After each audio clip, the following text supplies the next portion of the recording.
Alright, welcome back to the cast. Ladies and gentlemen, this is the Acer Team Story Cup Season 3 Qualifiers. This is a best of 9 between these two teams, and currently it is 1-0 in the favor of mYinsanity. But stepping into the fray and onto the battlefield, spawning in the northern location, representing XMG, it's going to be the blue Protoss player ToD. In the bottom position as the red Protoss, it is mYinsanity Stardust. So off to a pretty decent start. I was kind of talking a little bit with the nice thing about the Acer Team Story Cup is if you know the rosters of both teams, you can sort of start fantasizing in your head about who's going to be up next, who's going to be the best player to send out, and what you think the team will do to make I guess a strategical decision to take on their opponent. Of course, Stardust is almost, I wouldn't say untouchable, but ridiculous to deal with PvZ, so it makes a lot of sense that they withhold Violet and Little Bow and what have you, but instead send out ToD as the second person to try and take it in a PvP. And I want to just give a quick nod to ToD, guys. Like, he might be a caster, but he's not like a caster who's never played the game. He was a player and gamer and professional first. Then he started casting, but he hasn't stopped playing in the process. It was not too long ago that he actually won a Go for StarCraft entirely, completely. I think it was actually, if not last week, the week before. So, I mean, he's still very active with the way he plays. Yeah, he actually is, well, do I want to say the most successful caster player? Yes. Yes, I do. I guess it really depends on how you gauge it. I mean, like, to an extent, I would almost gauge Nathanius as that because he's come the furthest type thing, whereas ToD just kind of fell into a nice little role. Not to take any credit away from ToD, but it all I think depends we're on messing up terms. Well, he's the best player that has still been top-level play, is also a caster. Okay, fair enough, Yeah. And that, I would agree then. Because he's had the most success in both regards. Casting for both WCS, IEM, and of course competing in both as well for his points in his career. But, you know, PvP, it's going to be difficult no matter what it is. Whether it's the early cheese, whether it's the late game Colossus that we saw last time. The reality is for both players, it's not going to be an easy game. The nice thing for Stardust this time, though, is he didn't have to worry about any cheese. no gas stealing and whatnot. That is a little unorthodox, I'd say. Yours, you're right. It's not uncommon, but it was like old, I guess. It's more than anything gas stealing. That's so 2010. Well, I feel like Saki came into that with a clear plan to take both, and Stardust was just way too quick to react. Yeah. We do see that ToD is going for a Stargate opener, though, and Stardust did not see it. No, he did not see it. No, I said that afterwards, but. You know, a Stargate opener is a bit of a fickle thing. I really like Oracles, they can certainly do some damage, but I gotta be honest, Phoenixes are still my favorite when it comes to PvP. And what is ToD going to make? Phoenixes, yeah! Alright, so to describe the way Phoenix is going to work a little bit, guys, because Protoss in general, their units are so expensive and strong, they come out in very small amounts. It's very easy to crowd control a ton of Stalkers if you've got enough Phoenixes for them. Moreover, they're a lot faster, they're a lot more, I guess, I'd say reliable than Oracles can be, so you can harass longer and better and more efficiently, plus take actual fights, whereas Oracles kind of get picked off really quickly. Somewhat fragile units.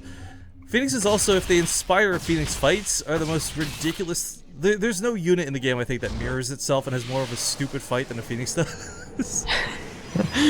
Phoenix vs. Phoenix Wars was rather silly. That was all that happened in PV Pro League in 2012? Yeah. But Stardust scouted it immediately. He had one Stalker, just, I don't know what he was doing, but he happened to catch the rally. It's not going to be an easy hold, though. 2 Graviton Beams, a Photon Overcharge.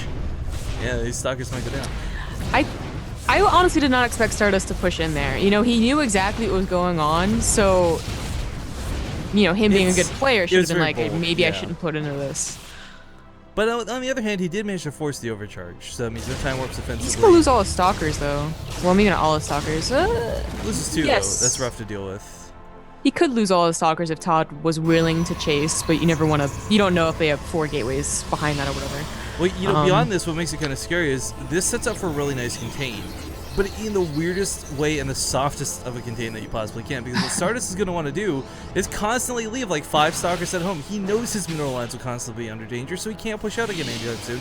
And taking a natural base is good if you can manage to get that probe over there, but of course it's not going to be easy with the Phoenixes roaming about. But the reason you want to take a base beyond this, guys, is because Phoenixes cannot Graviton Beam up a Nexus. No, they cannot. Although I still feel very adamantly that if Phoenixes work together, they should be able to graviton beam anything in the game. Ultralisks included. You also want to make sure to get Blink as soon as possible, and that's exactly what Stardust did. Now I'll be able to chase down the Phoenixes as well as, well, chase them into the mineral line, I suppose. But you're right, I think he should be expanding soon. I'm a little shocked ToD hasn't been taking advantage of this either. I mean, you kind of go for this quote-unquote soft contain. It kind of leaves you an opening to go for an expansion, but instead he's investing in Immortals, he's investing in Void Rays, he's expecting Stardust to go for Blink, and rightfully so. But even then, Immortals and Void Rays aren't necessarily a counter if your opponent's got enough Stalkers.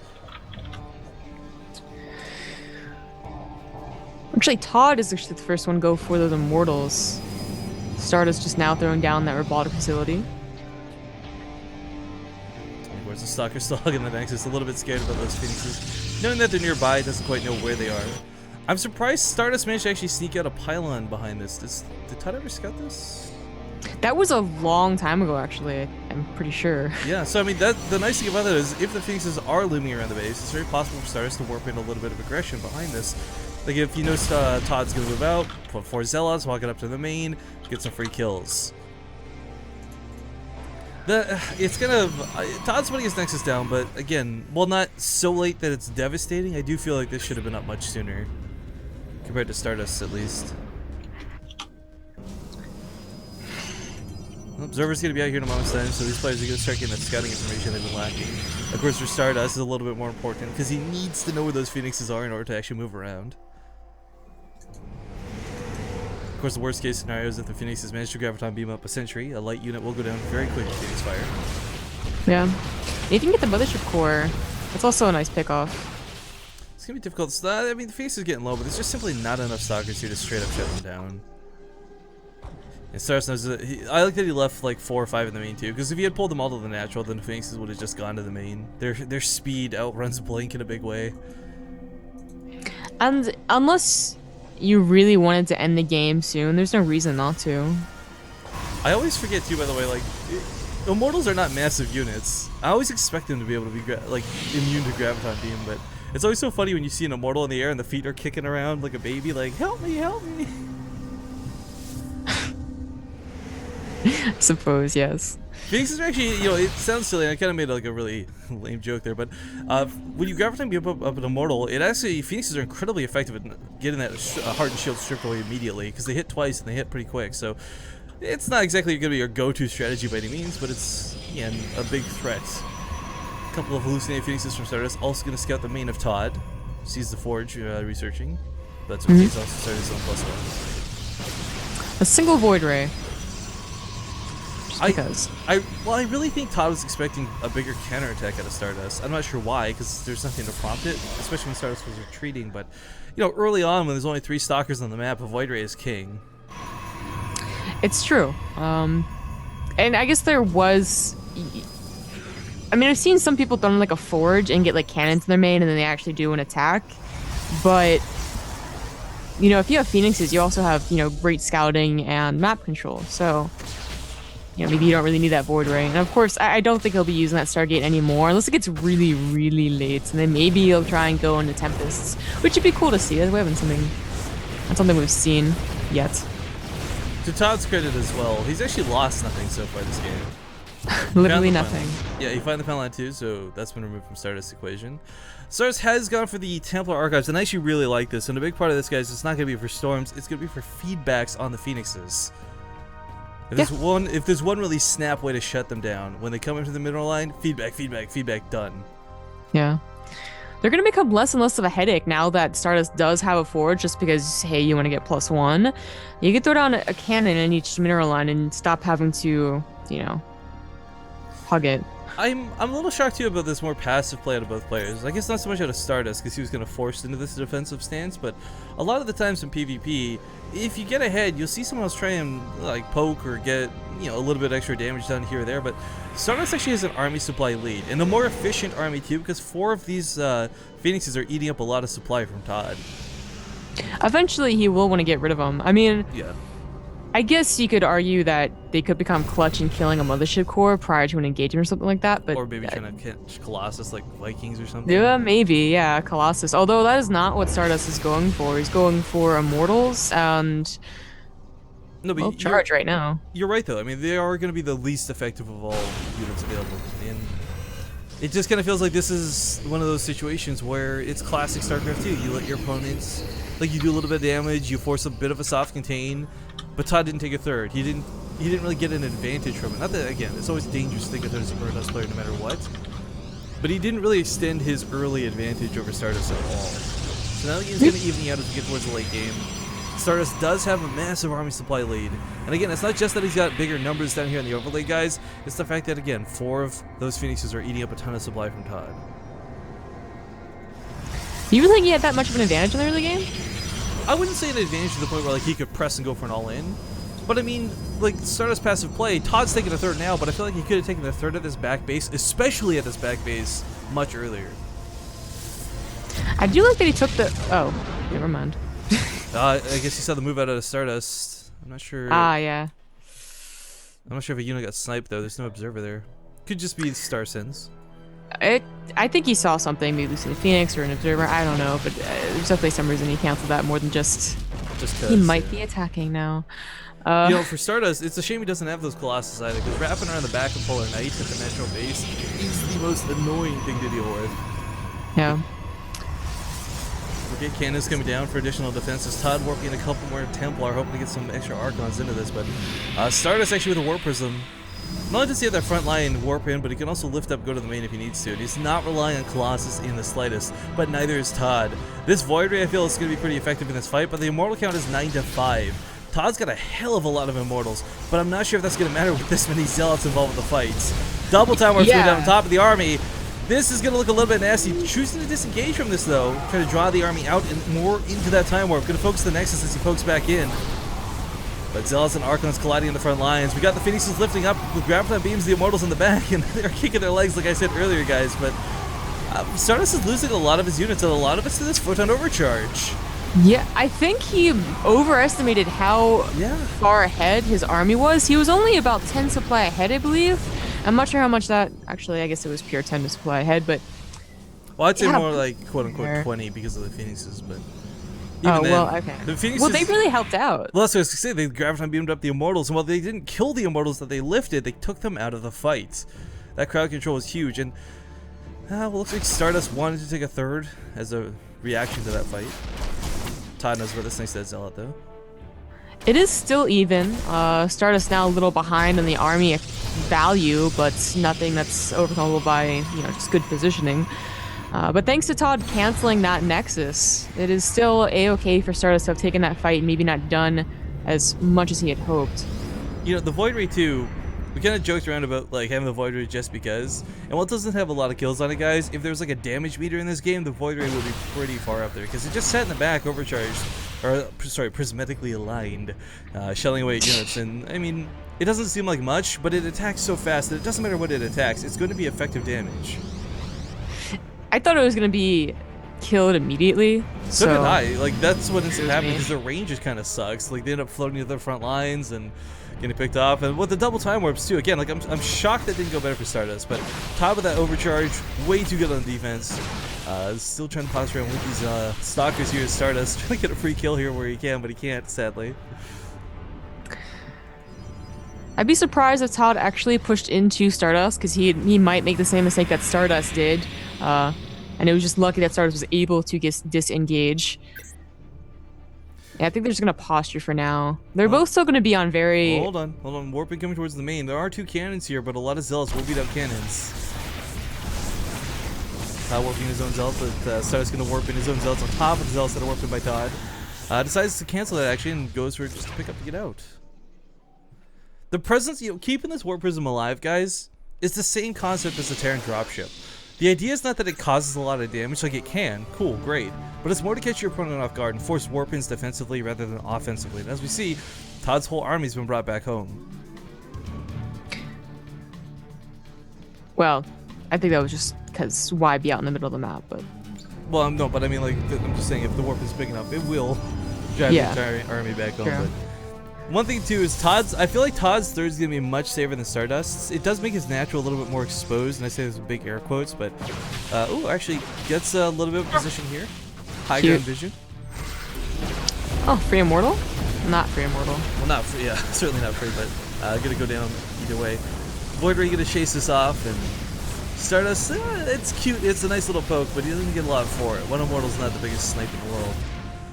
Definitely not. And they were on a comfortable, you know, base count, 3 versus 3. I really like that ToD. I really like that more people other than Zerg are taking that back base. It's just a really secure base. I mean, against Zerg, they can run by easily, but it's just back there and it's comfy and it's safe. And having to only really cover one area, because rarely do you see them try and go through that alleyway, is a lot better than trying to cover 2 areas, both your natural and that ramp to the third. Oh, I like that ToD. That pylon block actually keeps the Zealot back. 2 more pylons to make sure that nothing can just simply run by this base. Well, both players are pretty much maxed out, or getting towards max out, I should say. They got their level 3 weapon upgrades complete. Stardust, of course, went for armor, while ToD went for shield, so obviously looking to focus more on that Archon heavy army. I don't know how I feel about this. I kind of feel like if Stardust is going to really just plan to overwhelm with Zealots, the armor upgrade is going to come into much bigger effect for him, but getting past these Archons, they might not be Colossus folks, but they still have a ton of splash damage versus all those Zealots. Yeah. Very odd not to see any Colossus or Tempest at this point, but Yeah, that is their 24 choice. We're just now seeing them both delve into Colossus. ToD 2 at a time, Stardust not so much. Another warp in, takes down the cannon. I like that he didn't, like, Stardust could have very quickly just warped in like 7 more Zealots, but very much so on purpose did not. The big part of this again was keeping it alive, but oh, almost gets the Colossus for these 2 Zealots! At 30 health for the next engagement, it's going to be low, but it's alive, which is key. Yeah. A lot of damage from the back end. Oh, Stardust is actually getting double them. I reversed them. Sorry. So Stardust will eventually be able to melt those Zealots like nothing else, and they will have very strong support units for the Colossus as well. ToD investing into Dark Templars, trying to find a hole somewhere, which is about cannons, I suppose. Last game, Stardust was pretty foolproof, though. You know, I like these run bys. Like, it feels like the constant harass out of Stardust is going to start paying off here. Splitting up in multiple angles, there's 1 Dark Templar in the main. Even if it's just picking off pylons, that's supply that it's going to strip away from ToD. Oh, if he focuses down the Robo Bay with these Zealots, though, kills that extended thermal lance, that'll be huge. Does Stardust realize this, though? I guess not. Oh, that could have been big. Because that's a big war. Like, you can only get 2 Zealots to attack that pylon, but he could have had every single Zealot focusing on that Robo Bay. Yeah. I don't know if it necessarily would have died, but that would have been a big snipe for sure. You know, 3 of those DTs must have gone down trying to get over there. Finally, the 4th one does go down, too. Yeah, Stardust harasses. Oh, well, actually, he's looking at a Zealot. How is there a Zealot up here? What?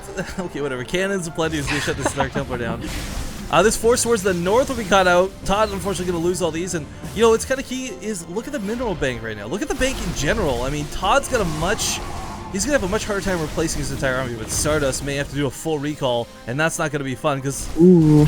Actually, he might just be better off going for a base trade. I don't know, because even if he recalls, he's going to take hits on his army. He's going to lose the Robo Bay. Yeah. Robo Facility going to fall down here as well. He can either come in from behind or go for a full-on attack. It looks like he's going to go for the full-on attack. Pulling some probes preemptively. I actually really like this move. I think he identifies very strongly what is happening. I think it was a good move ToD not recalls. to recall back. Forces ToD to recall. ToD recalls into the main. A base for which base, though. is- If Stardust snipes off the natural, he can go down towards the 3rd. He can go down towards the 4th. I mean, sorry, He down could have here. a concave. He could just wait for ToD to like move down. I guess that's a good ToD would have to point. recall to his 3rd or something Yeah, that ramp in order to could've played actually get against him. around. Well, I think getting this next is going to be a lot more worth it in the end. Stardust can disengage from this and walk away. He's got 2 bases, whereas ToD only got 1. Yeah. And his DT is helping out defending, because you don't usually bring your observer with your, small task force. Yeah, exactly. Yeah, that would be it's possible for sure, just not something you usually see. Stardust gets his, what would have been a 4th, now his 3rd Nexus, off to the left, ToD back on just 3. But the army count's very, very similar. And the probe count's identical. But again, it's that bank I can't help but stare at. ToD is just absolutely poor compared to Stardust.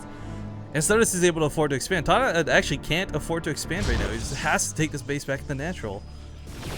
Yeah. Oh, but this fight in the middle of the map could be a bit awkward. Stardust didn't not wanting to take this fight, I guess. A little bit out of position with his units too. Archons are not the front lines, but goes to the concave. Either way, the Archons are going to be split in, or it looks like that Time Warp will hold ToD in place for a little bit, but Stardust getting his own Time Warp thrown, or sorry, ToD getting Time Warp on top of Stardust as well. Immortal's coming from the side though, and ToD looking to lose most of his buffer for this, but so is Stardust. Oh, Stardust is losing this engagement, yeah. That, I think, 3 to 4, 9 to 9. I don't know. It's the Archons that really make the big difference here. As he retreats backwards, the Zealots charge forward to try and get back into this. ToD has lost most of his Archons, and it's looking a little bit more even. Look at that Void Ray. That Void Ray. There's no anti-air other than the cannons. We've been joking about this Void Ray all day, but this is the heroic unit in this game. It's been alive for pretty much the longest, and it's been the most effective. God, he's gonna get this base, which is nice. You know, at least he's out there doing something. There is still an observer out, so Stardust cannot save his 4th just with DTs. And actually, does ToD not know about it? ToD is too afraid, I guess, to commit to killing it. He doesn't, like, the army that disengaged for Stardust still looked pretty big. ToD may be overestimating just how much his opponent has. I don't think Stardust really has that much. I mean, look at the army value, 51 to 83. ToD took a very good engagement. Yeah, absolutely. But what I'm saying is when he disengaged, it may have looked like he retained more than he really did. Yeah. So that's why ToD may have been tentative to push into attack. Now Stardust is going to try and snipe off more probes here. And, you know, you cut a lot of probes eventually in PvP because you want to be able to make a bigger army supply. The problem is ToD, because he's cut so many, he's going to have a very poor economy off of barely one base. Which I guess would be fully saturated, but he can't really expand beyond that. Stardust, however, despite his good economy and his vastly superior bank, might not actually be able to defend against ToD's giant push. That is what it's going to come down to. You know, this harassment is really good, and it is still kind of harassment. That army actually isn't that big, although it's full of high-tech units. When ToD decides to engage Stardust head-on, will happen. All the probes! No, he can save them. He has the rocks down. You know, he can save them, but he started attacking the Zealots with them. This is going to make this Colossus focus fire, but Stardust in a lot of trouble right now, guys. He cannot take a head-on army engagement, sadly. His army supplies across the map and in the gutter. He might be able to wipe out ToD right here as far as the base is concerned. If it goes for a base trade, ToD has no probes out on the map, and they've all retreated to the main. So there's no sneaking one out to build a pylon elsewhere on the map. This is everything on this side of the field. I'll put a recall. Giant recall. Okay. That is ToD's best decision, I think, is to go ahead and do that because he doesn't have any probes out on the map. It's both players have no income though. Well, long distance mining, 26 probes to 22. ToD still has minerals in his main, actually. I don't know why, but he does. I want to remind everybody, by the way, this is really desperate. And you might think like, okay, whatever, just go to game 2, but it's not a best of 3, it's a best of 1 in this situation. And I think for Stardust, his best bet is if he snipes off those observers with his Blink Stalkers, Dark Templar will win him this game. That's true. Stardust could win this game just by sniping the observers. How many observers does he have? Both have 2. 2? Where are they? Let's see. ToD's got 1 with the army for sure. Okay, and 1 back at home. That's actually pretty perfect for him. Stardust getting a 3rd observer. Not sure what that's about. I can't even see the observer in the army of ToD. Like I've got it. I had it selected. I couldn't even see it. Yeah, it's gonna be hard to snipe it. Right on top of the mothership core. So yeah, sniping that's not gonna be easy. But man, for Stardust, this is such a weird situation. Both of them kind of had that.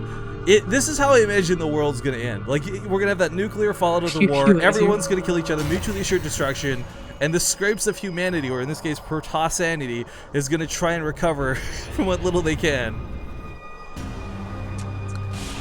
I like this base over here. Out of Stardust. Yeah, I was gonna say that Stardust. That's kind of a hidden base, only because it's one that hasn't been touched yet. Oh, hang on. Is there only 1 Archon and 1 Void Ray for anti-air? Or 2 Archons, 1 Void Ray for anti-air? So actually sniping off Stardust Observer is not going to be easy. Of course, the Observers is going to be so key to this game, guys. Not only do they provide vision, but it's the detection beyond anything else. And as I said before, like, sniping off ToD's detection, that could be what gets Stardust back into this. But as far as it stands right now, guys, there's no way for Stardust to engage ToD head-on. If he does, it's suicide and he loses, and he knows this. So we see a lot of this sort of posturing around and unwillingness to engage.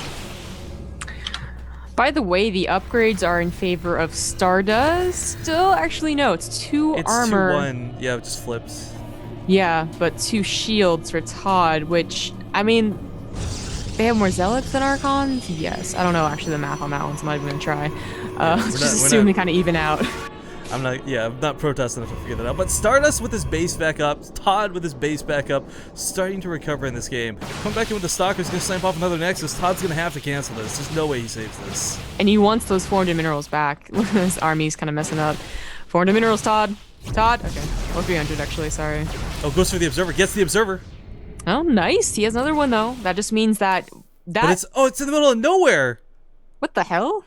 Oh, he's looking for the base that he assumes is out there. He just hasn't looked on the right side. Okay, so I'm not sure if Stardust has identified this as that opening for Dark Templar, though. It's certainly not easy to tell your opponent has no observers. I think he's going to keep a very close eye on it. No, he does have a DT. It's attacking right now. Look at that. Oh my god, ToD has no detection up here. The cannon is on the way, but actually, Stardust needs to get out of here. Even if he gets like 5 more probes, keeping the Dark Templar alive is going to be critical. He need to focus the Colossus. I wouldn't even say that. Just go to the main, start picking off pylons, and that's what he actually does here. He's gonna focus the Robo. Gonna go for another Observer. Oh! Stardust is very much on purpose doing this. He knows how critical. Oh my god. There's one more. I guess he had 3 in total. Well, he made another one out of the Robo, but by killing the Robo, ensures that there's no more Observers being made. This ToD needs to remember that he has that Observer. Oh god, this being across the map is critical. This needs to be at home with the army. I'm sorry, I'm trying protection off. My bad, guys, as we're just cycling through that. But no, that's a big deal. Only cannons for detection now. ToD cannot play defensively. This will open up so many doors for Stardust, who again, he's playing with the inferior army supply, and he's going for the last couple cannons. He knows this is the last of the detection. Wow. He might not know about the one Observer that's off in the middle of nowhere, but as we see, one Dark Templar slowly chipping away at the army. Stardust cannot recall out of this, sadly. Oh, he's going to lose everything. This is going to turn around in a really bad way. Dark Templar will only get you so far. Stardust needs to recognize that he has. Oh, we got feedback. Here. Oh, I didn't even see the Templar. That's why the Mothership Core. Stardust was expecting to recall, and ToD feedbacked it. That was huge, guys. That's why ToD. Oh my God, Stardust lost everything to that one slick move out of ToD. Okay, Stardust sees an opportunity with the lack of an Observer, which he is now bringing over. ToD is recognized that he still has an Observer. There's nothing to snipe ToD's Observer anymore from Stardust, and he's getting another Robo. He would have to kill the Robo, deal enough damage, and then try and kill another Observer. That's not going to happen. Well, if the army moves back towards the main to deal with the DTs that are up there, it's a possibility. But there's one cannon for detection, and Stardust has got a... Oh, he's not... It's actually not range to cover the Robo! It's not in range to cover the Robo! One DT is down. Where is that Observer? The Observer is coming. The Robo does go down, but he can afford another one. He needs to kill the army literally right now before the Observer comes.